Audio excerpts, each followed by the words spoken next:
Yes. Alderman, city clerk. City clerk.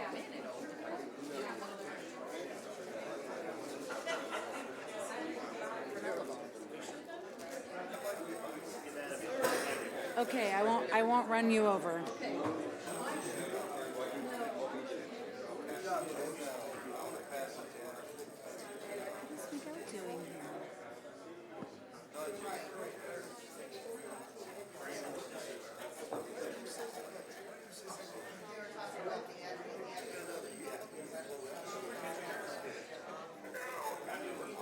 Oh, did you go to the same barber?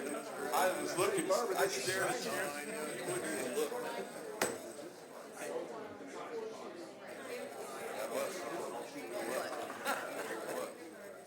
All right, let's do this. Let's get this budget passed. No, that's great. Thank you. Good luck with that. The rules are being followed.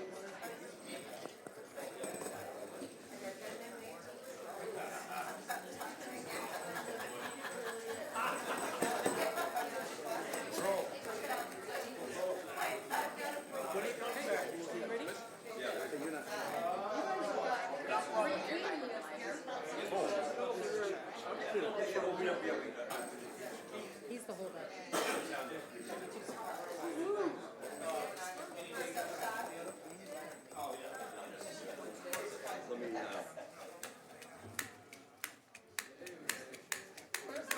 Let me check here. I'll stay seated in case we get really busy all of a sudden. I'll be gone. Oh, okay. So we're looking at like,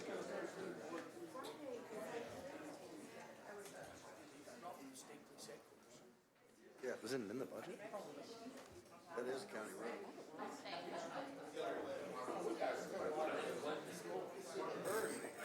we can do Wednesday. I can do Wednesday sometime, yeah. Let me double check. I'm pretty much open all day right now. Let me just make sure my work calendar doesn't have anything crazy.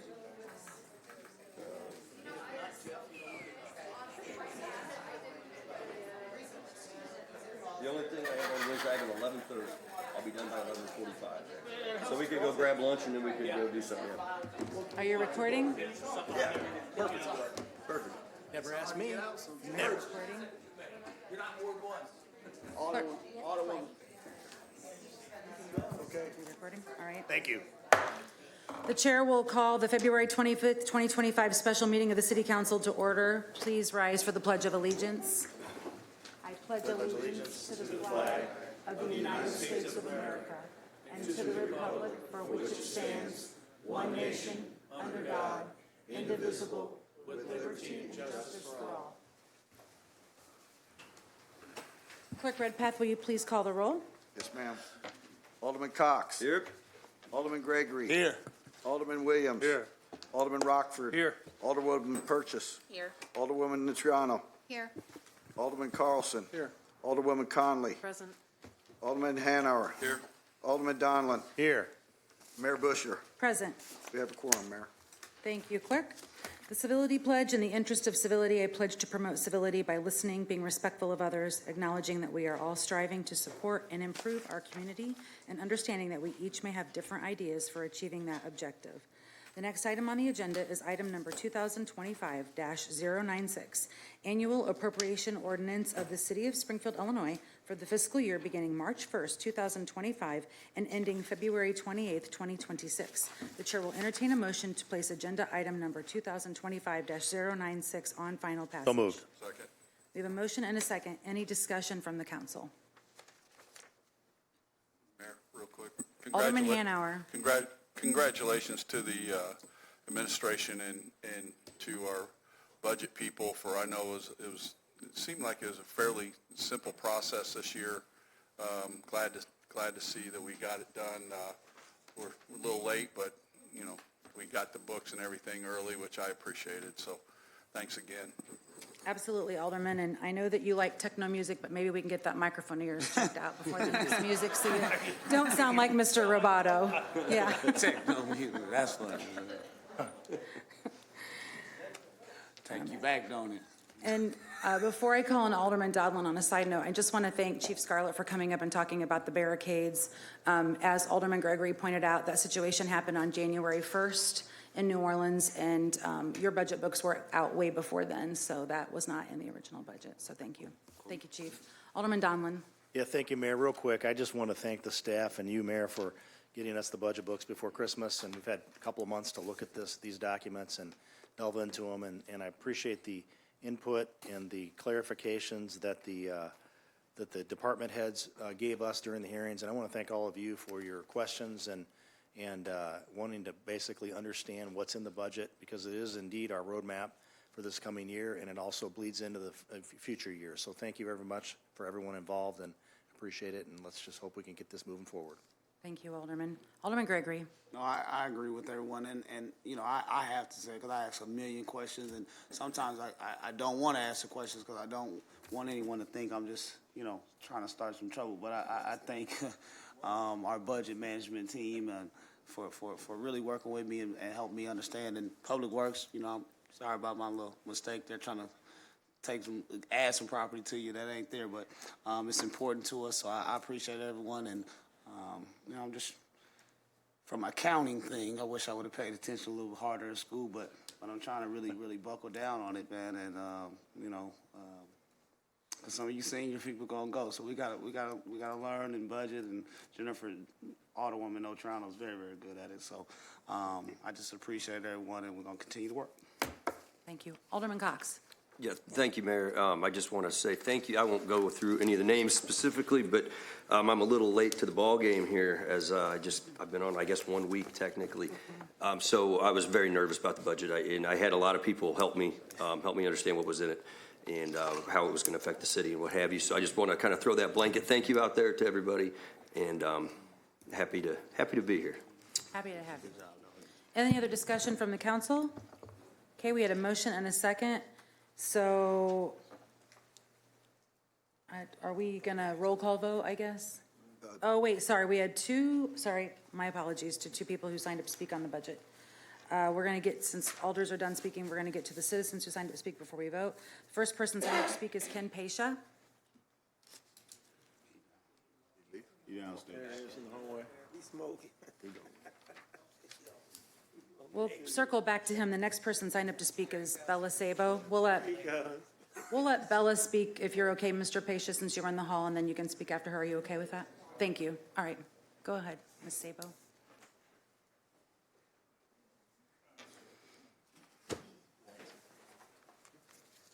I've prepared some documents for everybody. Okay, Joanna can come get them from you, and Thank you. she'll pass them around for you, Bella.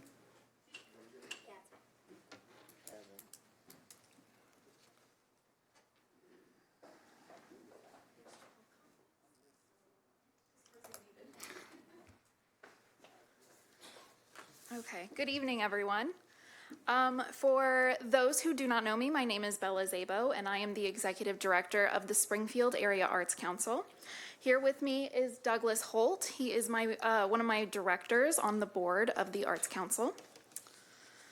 I am here today to speak to you about the continued support that the city has provided to the Springfield Area Arts Council for decades.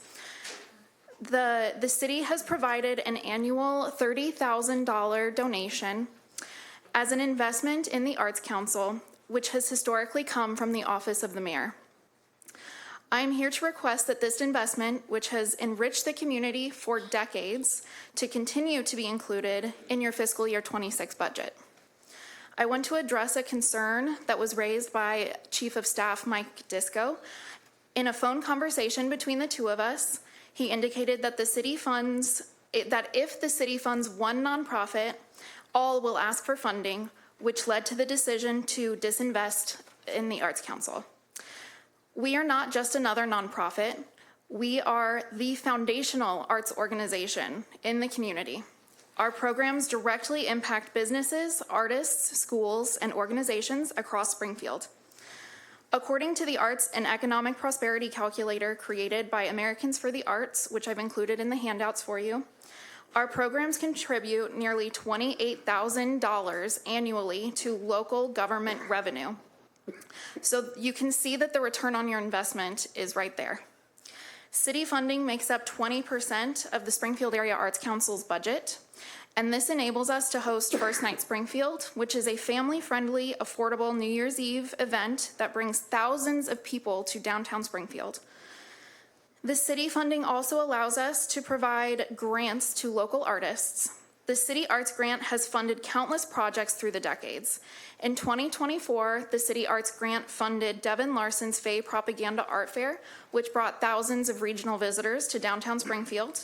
Reggie Guyton's Miles by the North Star, which was a dramatic reading that draws from local history to help tell the story of the Underground Railroad and its local importance. And Jalea Ross's Snaps and Jazz, blending poetry and live music into an unforgettable and unique experience. Most importantly, city funding also allows us to honor local artists and organizations through the Mayor's Awards for the Arts.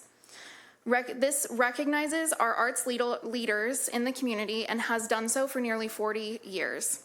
We had the pleasure of welcoming Erin Conley, Alderwoman of Ward 8, to help present the awards last year at our ceremony.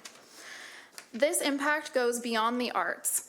We boost the local economy by hosting events like Poetry Out Loud, which in 2024 alone booked 27 hotel rooms, generating thousands of dollars in revenue to our local hotels, and contributed to city and state revenue taxes.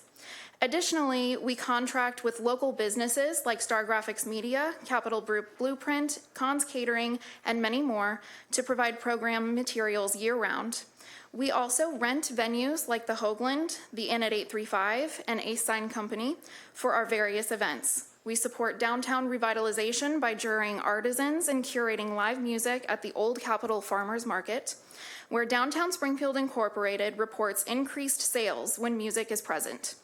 This year, the Arts Council will become the organization managing the Levitt Amp Concert Series, which brought over 10,000 visitors to downtown Springfield in 2024.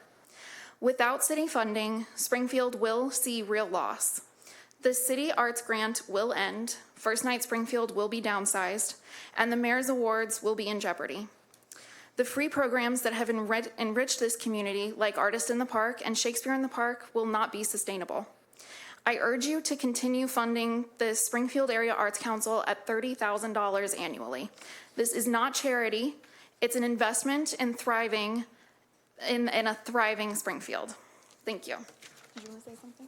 Ms. Sabo, I just want to tell you, I don't know, I wasn't involved in the conversation you were in, but it's in the budget. It is? Yep. I didn't take it out, so I'm not sure what happened. So Oh. I don't know why you were told that, but it's in the budget. Well, never mind. Thank you. Good speech, though. Yeah, it's a great speech for Thank next you. year. No, I'm Yeah, kidding. next year. It's in there, I don't know. I appreciate it. Thank you so much. Yes, ma'am. Yes, ma'am. Okay, well, that's it. I mean, I was simply going to say, don't let the kid in us die, because that's what art is, the little kid in us. And so hopefully we can continue this in our relationship further in the future. And I thank you for everything. Thank you. Absolutely, yeah.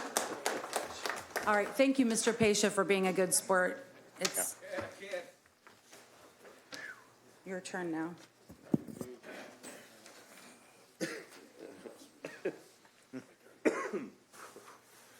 I'm glad that was in the budget. I feel like you guys would have had to add it back after that, right? Like, she sold me. Like, wow. I feel kind of like I'm not going to deliver anything on that level. She seemed pretty committed to keeping that. But I guess with the budget, from everything I watched with like I wasn't here for everything, but I did watch on YouTube for all the meetings you guys had.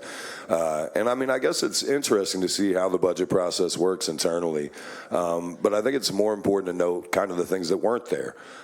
Again, kind of to touch on what I said earlier, I mean, there's a lot of things that we should consider, especially with the kind of federal things that are going on right now, especially with the budget we have for the gaps that will be coming. I think it's frustrating, especially when you look at my side of town where, you know, we're looking at cannabis dispensary funds, when in reality that side of town needs a lot more money than that. When it comes to the budget, I still don't see a lot happening that will affect people that are actually in places of need, that are marginalized more so. And that's not to say that you guys aren't paying enough attention to it, but it's easy to say yes to CWOP. It's easy to say yes to the things we have to say yes to. But when it comes to things like that, especially with people that can't necessarily advocate for themselves or may not have the time and energy like I do to show up here to council, I mean, we had just a couple budget meetings for the public. And I think that's where, in terms of being able to have that outreach, it's even more important. I had a great discussion with Ethan about being able to have live, people being able to be at home and still be able to speak here at council or at meetings like that to help create a greater understanding for you guys about the concerns this community has in terms of that budget. Because I think a lot of times we see that money go out the door, but we don't really see where it's headed. And I think that's part of the problem is we don't really understand that process, especially unless you're like me and you watch that stuff and you pay attention to it, a lot of it is inaccessible for a lot of people. And I think that's frustrating, especially when it comes to the idea of how a city disperses that money. And I think it leaves a lot of people left with questions about why that money doesn't always end up where it should. Before you guys approve the budget, I think it's really important to note, again, the things that aren't in there when it comes to working with people on the east side in terms of building their homes up, business development, things like that could come from other places than cannabis grants. We see TIF money getting used for things like tearing down privately owned apartment buildings. But we don't see that getting applied to privately owned homes. And I think that's where it's confusing for a lot of people as to why that funding can and can't be used in different ways, in different applications within our own budget. Again, I'm not going to tell you I'm a fiscal know-it-all. A lot of times when I look at the budget, I rely a lot more on what you guys have to say or the individual departments. So I think that's really important when it comes to that for the city, that we offer greater transparency and accessibility for people to have a part in that. Because I know I was at work for all those budget meetings, and even the public access one. So I didn't even get to give one word on that, and I think you all know I'd have something to say. So, I mean, someone as committed to me, though, wasn't able to make those meetings. So with the budget that we're approving, I hope we know that that's without a lot of people's voices being involved in that. And I think it's really important as a city that we go out of our way to create those opportunities for people to have that space and those opportunities to do that. And same with here at council. Again, I think it's really important, especially within light of what we've seen with limitations of free speech, that we create more avenues for that to be accessible for the community, especially when it comes to how our money is spent. I'm sure a lot of the aldermen for that side of town could tell you that they hear a lot from the people that live over there about those concerns. And I think it's frustrating for a lot of those people because we see that money fly out the door, again, for places like CWOP without argument. But as somebody noted, we could be here till 10:30 at night over elevators. And I think that's where it's frustrating when it comes to things like this. It flies right through because those discussions are had elsewhere. Like tonight, nobody really knows besides you guys out here what that budget means. If we didn't watch 4 YouTube videos, catch up on, you know what I mean? Like that is a lot of things to access for somebody, especially on a real level. I don't have kids. I got one full-time job. I have a lot more free time than most people in this city to be that involved and that aware of things. So I just caution you guys when we do approve this budget, just consider those things for the next round. Because I feel like this time around, we as a city did not do enough to give those opportunities to the citizens in our community to make sure that those dollars go to the places they really need to go to. Because quite frankly, what we just saw shouldn't have had to happen. I think we can all agree to that, right? Like she shouldn't have had to come up here and beg for something that you were already going to give her, right? That kind of communication is paramount, guys. Thank you. Thank you, sir. Any other discussion from the council members? Seeing none, will the voting record work, or will you have to do a roll call vote? We can. It'll work? Mine's gray, so I don't know. It's working. Okay, yours is working? That's okay. I've got an error. All right, so the voting will now be open. All those in favor of the motion, please vote yes. I was going to say, I have to watch the screen because mine isn't working. It's got to be a voice vote. You just want to do a roll call vote, clerk? All right. Ready, Mayor? Yes, sir. Alderman Cox. Yes. Alderman Gregory. Aye. Alderman Williams. Yes. Alderman Rockford. Aye. Alderwoman Purchase. Aye. Alderwoman Natriano. Aye. Alderman Carlson. Aye. Alderwoman Conley. Yes. Alderman Donlin. Aye. Alderman Hanauer. Aye. Mayor Busher. Yes. So 11-0. All right, so the motion passes with 10 voting yes, or 11 voting yes, none voting no. I didn't really need to vote. 10 voting yes, I don't need to vote, yeah. 10 voting yes. Yes, ma'am. Is there any new business, since this is a real council meeting now, to come before the council? Seeing none, we have a motion for adjournment. So moved. Second. All those in favor say aye. Yes, aye. Nay? Ayes have it, we're adjourned. Spend that money wisely. Do it.